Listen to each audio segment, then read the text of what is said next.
Y ahora, un mensaje de bendición con el pastor Víctor Manuel Buitrago. Muy bien, vamos a iniciar nuestro tiempo devocional con una oración. Padre, te damos gracias en este momento por tu bendición, por tu poder, y te suplicamos que esta meditación en tu palabra nos ayude, Señor, para ser más hijos tuyos, más santos, más fieles siervos, y que en todo tú seas glorificado en nuestra vida. En el nombre de Cristo Jesús, amén y amén. Quiero compartir con ustedes acerca de un pasaje del Evangelio de Lucas. Vamos a leer el capítulo 12 del versículo 41 al versículo 48. Esto es lo que dice Lucas 12 del 41 al 48. Entonces Pedro le dijo: Señor, ¿dices esta parábola a nosotros o también a todos? Y dijo el Señor: ¿quién es el mayordomo fiel y prudente al cual su señor pondrá sobre su casa para que a tiempo les dé su ración? Bienaventurado aquel siervo al cual cuando su señor venga le halle haciendo así. En verdad os digo que le pondrá sobre todos sus bienes. Mas si aquel siervo dijera en su corazón: mi señor tarda en venir, y comenzare a golpear a los criados y a las criadas, y a comer y a beber y embriagarse, vendrá el señor de aquel siervo en día que éste no espera y a la hora que no sabe, y le castigará duramente y le pondrá con los infieles. Aquel siervo que, conociendo la voluntad de su señor, no se preparó ni hizo conforme a su voluntad, recibirá muchos azotes. Mas el que sin conocerla hizo cosas dignas de azotes, será azotado poco, porque todo aquel a quien se haya dado mucho, mucho se le demandará, y al que mucho se le haya confiado, más se le pedirá. Esta es la palabra del Señor en el Evangelio de Lucas capítulo 12. Vamos a hablar hoy acerca de siervos fieles o infieles. ¿En dónde estamos en este momento? El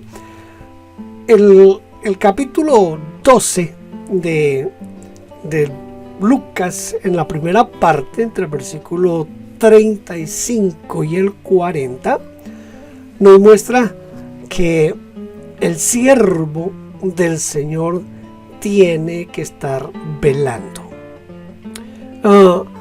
No importa si su señor tarda en venir, el siervo debe estar siempre con una actitud de espera. Por eso es que es bienaventurado el siervo que es fiel y vigilante. En esta parábola, el Señor responde a una pregunta del apóstol Pedro. La pregunta que hizo Pedro fue: ¿dices esta parábola a nosotros o también a todos? Usted sabe que el Señor Jesús, cuando le hacían ciertas preguntas, Él no contestaba: esta es la respuesta a su pregunta, sino que generalmente utilizaba responder en una forma a veces general. Y en este caso es una respuesta de ese tipo. La respuesta, la parábola, ha sido dicha por ustedes, pero también para todos los que escuchen esta parábola y para todos los que son siervos. Empezamos viendo a un siervo fiel y trabajador. Dice: entonces Pedro le dijo, dice estas parábolas a nosotros o también a todos. Y el Señor le dijo: ¿quién es el mayordomo fiel y prudente al cual su señor pondrá sobre su casa para que a tiempo les dé su ración? Bienaventurado aquel siervo al cual cuando su señor venga le halle haciendo así. En verdad os digo que le pondrá sobre todos sus bienes. parece que la pregunta de Pedro, además de ser respondida de una forma particular, es respondida de una forma general. ¿Qué es lo que yo quiero decir con esto?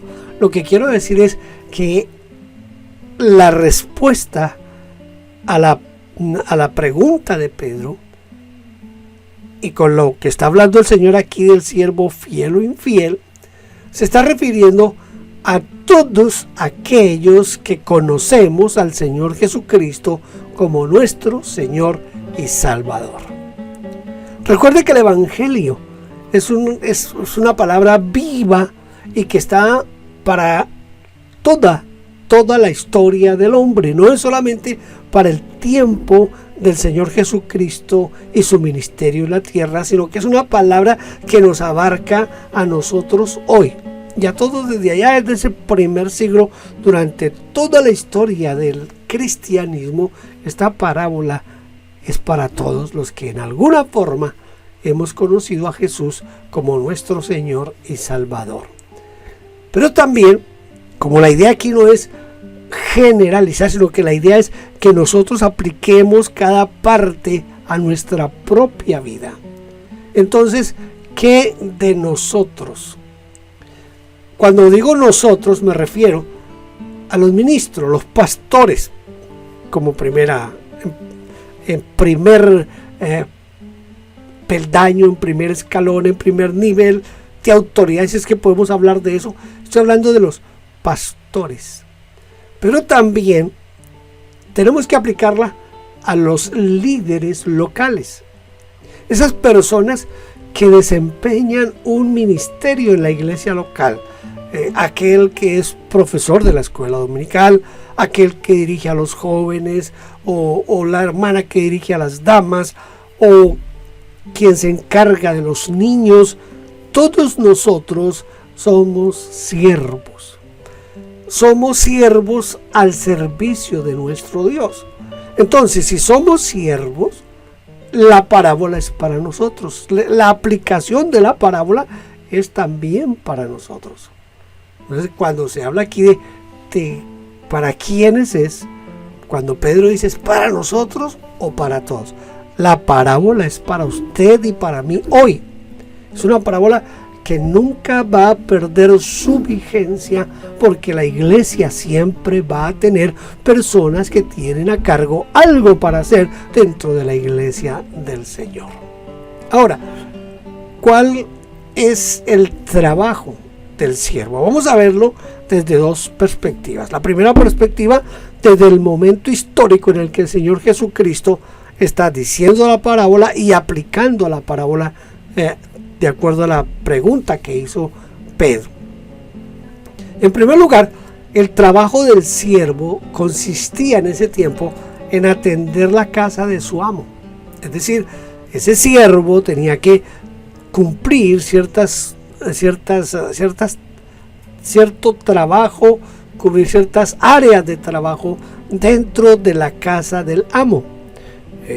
Hacer los oficios, quizás ocuparse de sembrar, de recoger las cosechas, de hacer todo, atender quizás a los hijos del amo. Es decir, esa persona estaba allí para atender todas las necesidades de su amo. Hoy en día, nosotros estamos para atender la casa del Señor, la iglesia. Nosotros somos parte de la iglesia universal, y como parte de esa iglesia universal, cada uno de nosotros tiene un ministerio que desarrollar dentro de la iglesia. Pero cuando el Señor habló de la repartición de los talentos, dice que a uno le dieron 5, al otro le dieron 2 y al otro le dieron 1. ¿Qué es lo que está queriendo decir el Señor aquí? Que todos, absolutamente todos, tenemos un ministerio que desarrollar. Algunos tienen que desarrollar 2, 3 funciones dentro de la iglesia, pero por mal que nos haya ido en la repartición, nos dieron un don, un talento, una forma de servir a Dios. Así que no hay excusa, ninguno puede decir, ay hermano, es que yo no tengo habilidad para nada. Todos tenemos alguna habilidad para hacer para la gloria de nuestro Dios. dice que lo pone sobre su casa. Dice, el siervo, el mayordomo fiel y prudente, al cual su señor pondrá sobre su casa, para que a tiempo les dé su ración. A tiempo les dé su ración. Escuche lo que le quiero decir en este momento. Sobre su casa para dar la ración a tiempo. Era, en primer lugar, se esperaba que el siervo atendiera como prioridad a la familia del dueño, del amo.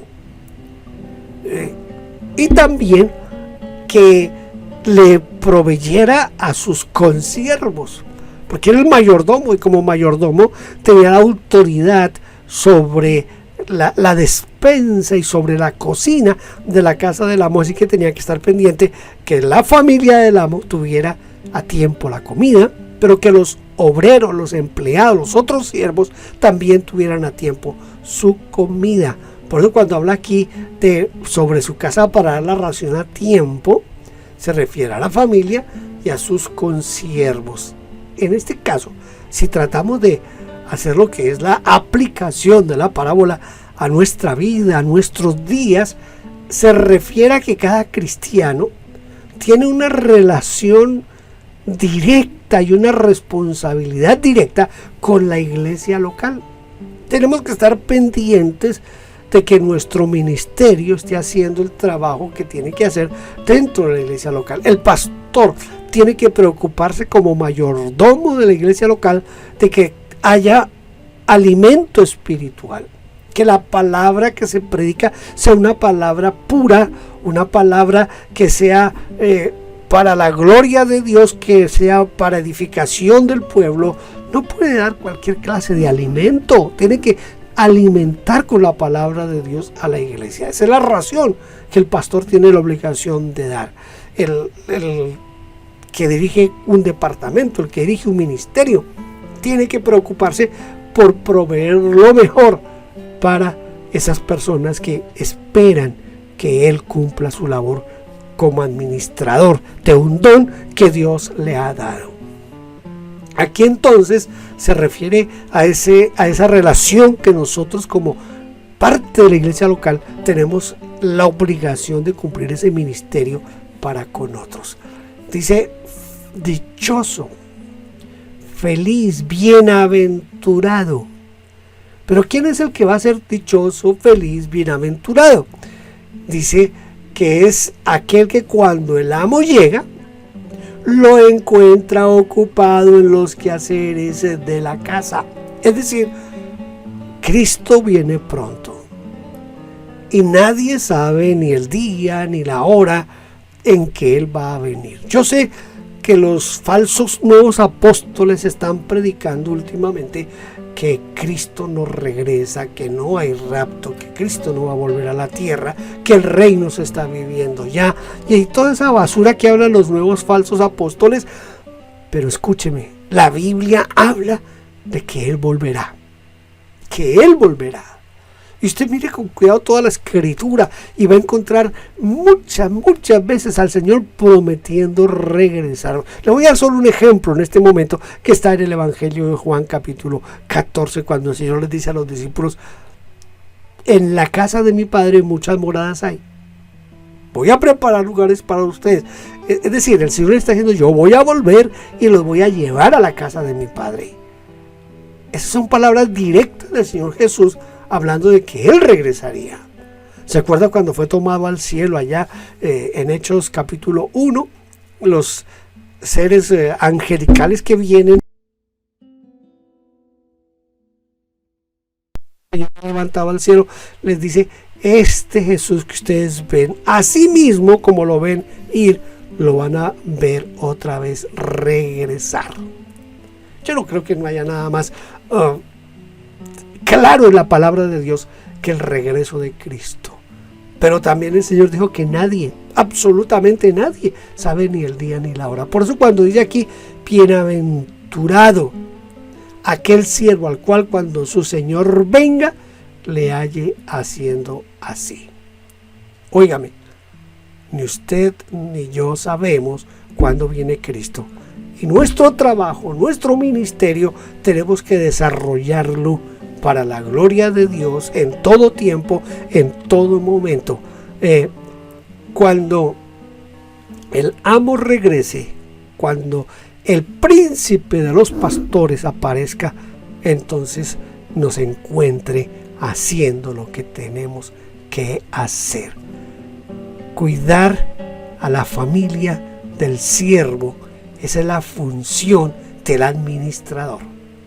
Escúchenme, pastores, si hay pastores viendo esta predicación, esta meditación, tenemos una gran responsabilidad de tratar al rebaño sabiendo que no son nuestros, que no son nuestra propiedad, sino que pertenecen a Dios y que quien dio su vida por esas personas fue Cristo Jesús. Y mi trabajo como pastor, como ministro, es cuidarlos, alimentarlos, ver por qué tengan todas sus necesidades suplidas. Con mis consiervos tengo que hacer lo mismo. Con esos líderes que me ayudan en la iglesia local, tengo que proveerles también en la parte espiritual, el alimento para ellos. Ojalá que cuando Cristo venga nos encuentre a nosotros los pastores haciendo lo que tenemos que hacer. Y usted, hermano, que dirige a las damas, a los jóvenes, a la escuela dominical, a los ministerios, a los grupos familiares, a los grupos pequeños, yo no sé todo lo que se hace en una iglesia hoy. Usted tiene una responsabilidad delante de Dios, hacer su trabajo de cuidar la iglesia del Señor. Dice que si el Señor llega y lo encuentra haciendo lo que tiene que hacer, dice que tendrá un premio, un ascenso. Dice, en verdad os digo que le pondrá sobre todos sus bienes. Va a tener un ascenso, lo va a encargar de todos sus bienes, en este caso de bienes terrenales, pero más que terrenales, de bienes celestiales. ¿No le parece a usted desafiante que tenemos que hacer un trabajo no para nuestra gloria, no para nuestra denominación, sino para la gloria de Dios? Porque es a Él a quien tenemos que darle cuentas. Usted no le va a dar cuentas a nadie más. Cuando el Señor venga, cuando aparezca, dice Pedro, el príncipe de los pastores, y nos llame a cuentas, Él nos va a preguntar a cada uno por la obra que nos encargó hacer y va a preguntarnos qué hicimos con esos que estaban bajo nuestro cuidado, cómo los tratamos. ¿Los tratamos con amor, con respeto? ¿Estuvimos dispuestos a proveer para sus necesidades espirituales y sus necesidades físicas? Los administradores de los tesoros de Dios son tesoros materiales, tesoros espirituales, tesoros celestiales. Esto es un reto y al mismo tiempo es una forma de Dios decirnos, usted está aquí para hacer algo importante. Versículo 45 dice, mas si aquel siervo dijera en su corazón, mi señor tarda en venir, y comenzaré a golpear a los criados y a las criadas, y a comer y a beber y a embriagarse, vendrá el Señor de aquel siervo en el día en que éste no espera y a la hora que no sabe, y le castigará duramente y le pondrá con los infieles. Es el que piensa que ese es el siervo negligente e infiel, es el que piensa que el Señor va a tardar. Yo escuché a un predicador que es muy famoso, llena estadios, tiene una mega iglesia, burlándose de la venida de Cristo, y él dice mientras está burlando de que Cristo va a venir, él dice que de que él se convirtió, él ya escuchaba, Cristo viene pronto, es que ya está ahí a la puerta. Y dice, han pasado yo no sé cuántos años, y dice, Cristo no viene, y él es uno de los que predica que Jesucristo no va a venir, que eso es una mentira, que eso es solamente para infundir miedo a la gente. Eso es lo que piensan los siervos infieles, los que no están haciendo el trabajo para el Señor, sino que lo están haciendo para su propio beneficio. esa persona que es incrédula en cuanto al rapto, a la segunda venida de Cristo. Esa persona que tiene una doctrina errada, pero súper errada. Es errada porque piensa que eso es mentira. Entonces comienza a maltratar a los consiervos, comienza a maltratar a la familia del amo, los golpea, los difama, no les sirve. ¿Por qué? Porque ese es un siervo, como es infiel, es un siervo carnal, sensual. Él no piensa sino en su economía, en su bienestar, y por eso ese tipo de siervos viven en mansiones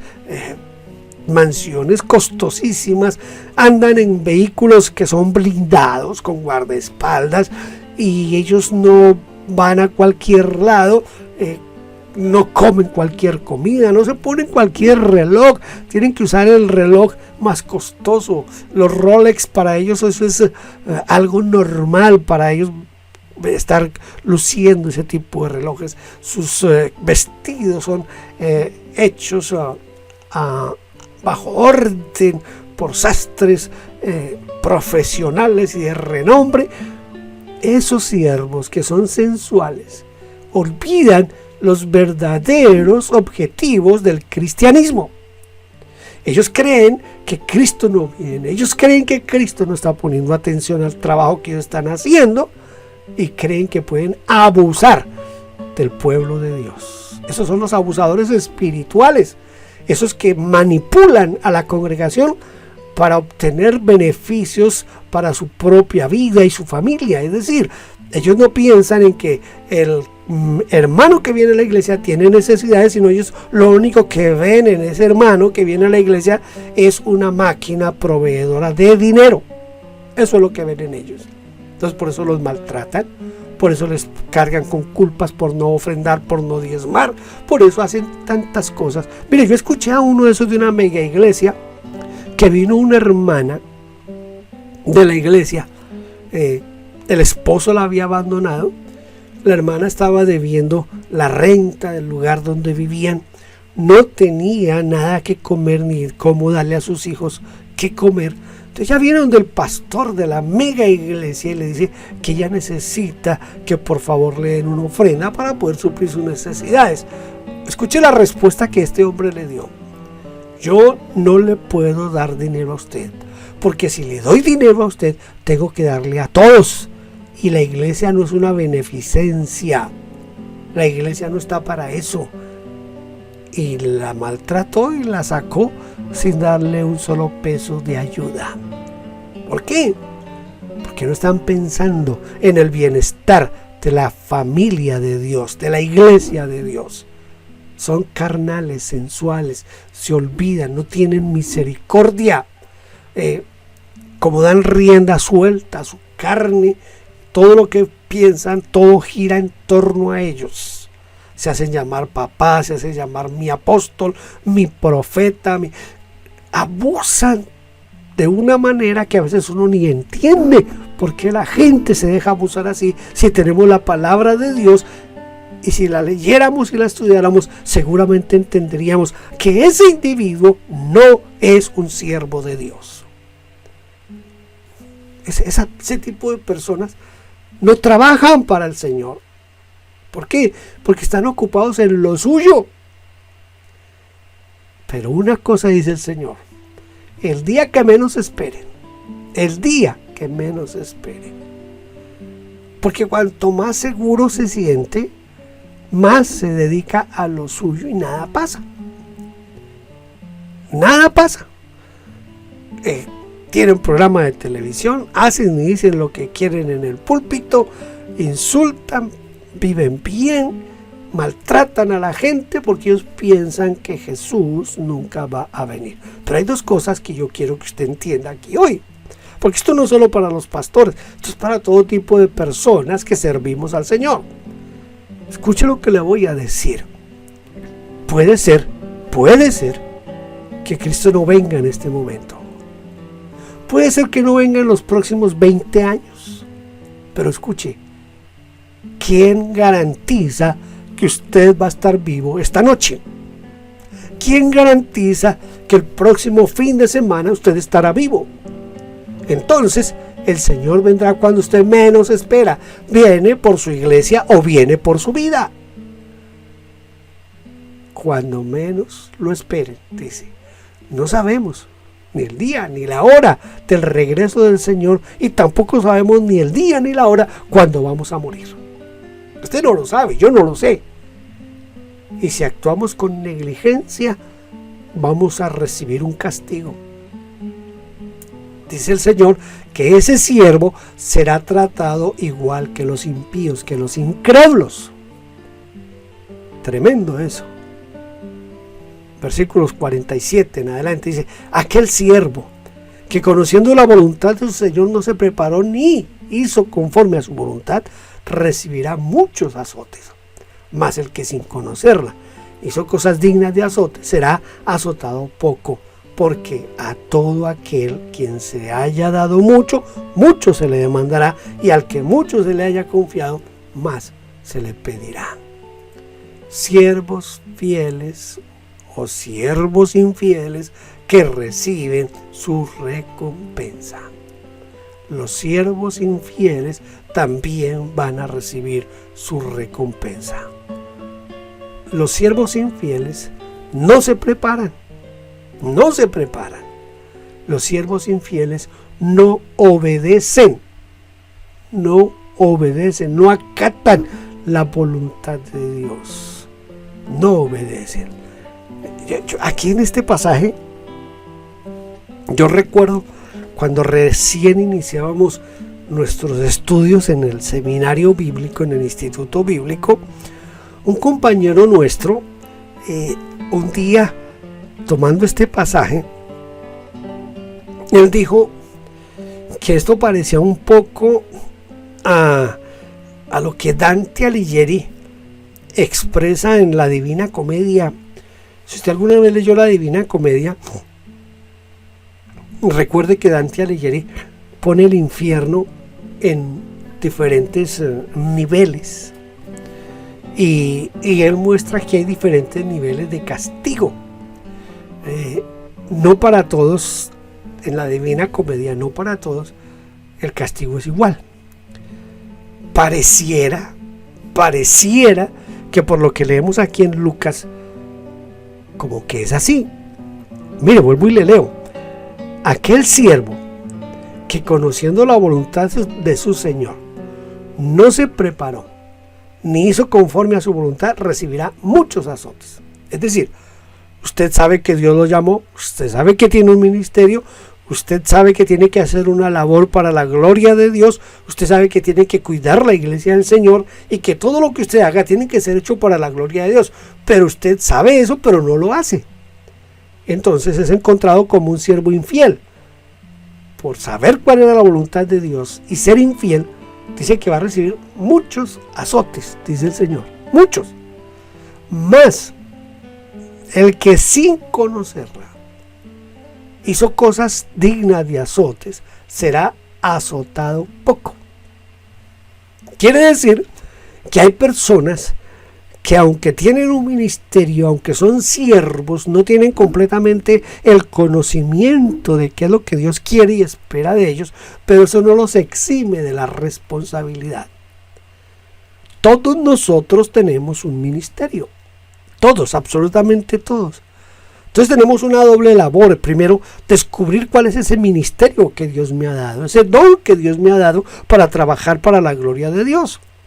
Si yo descubro ese don, ese ministerio, tengo que orar y tengo que trabajar en ese don, en ese ministerio, para que ese ministerio cumpla la función para la cual Dios me ha llamado.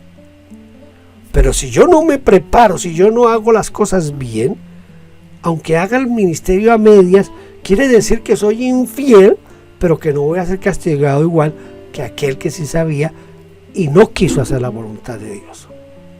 Si nota que hay como dos niveles de castigo aquí: muchos azotes, pocos azotes, pero son todos azotados, es decir, que no hay disculpa y que todos tenemos esa responsabilidad delante de Dios. ¿Será castigado ese que no hace bien la voluntad de Dios? Será castigado, escuche, será castigado con pocos azotes, pero será castigado.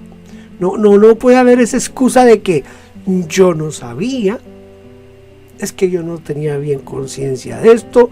Eso no va a ser aceptado delante de Dios.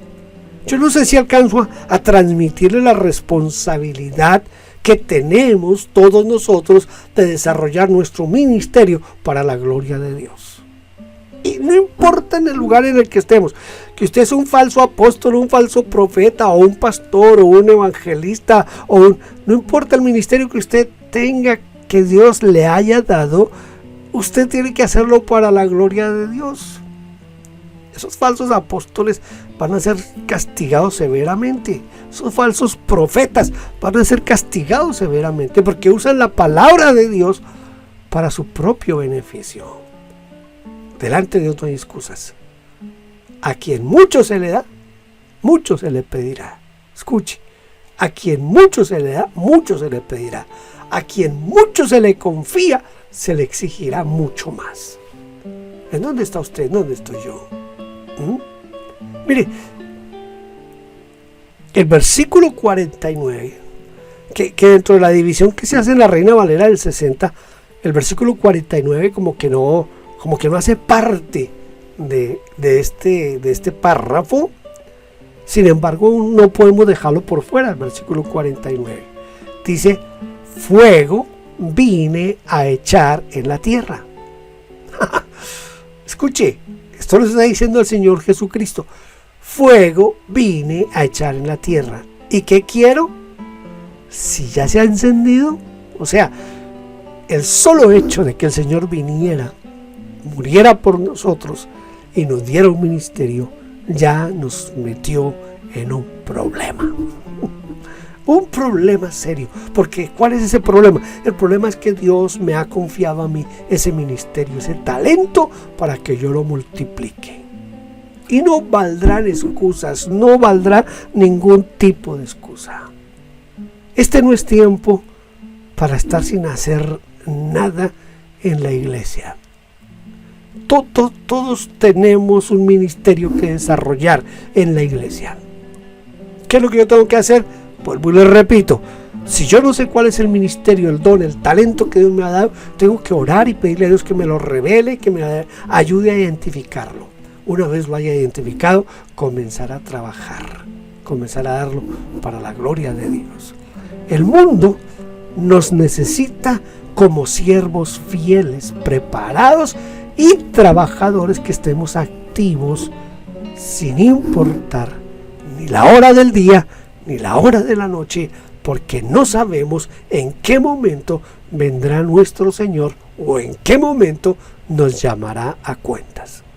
Padre, yo te suplico que cada uno de los que han escuchado esta meditación sean tocados por tu Espíritu Santo y tú, Señor, nos ayudes a desarrollar ese ministerio, ese talento, ese don que tú nos has dado para la gloria de tu nombre y beneficio de tu iglesia.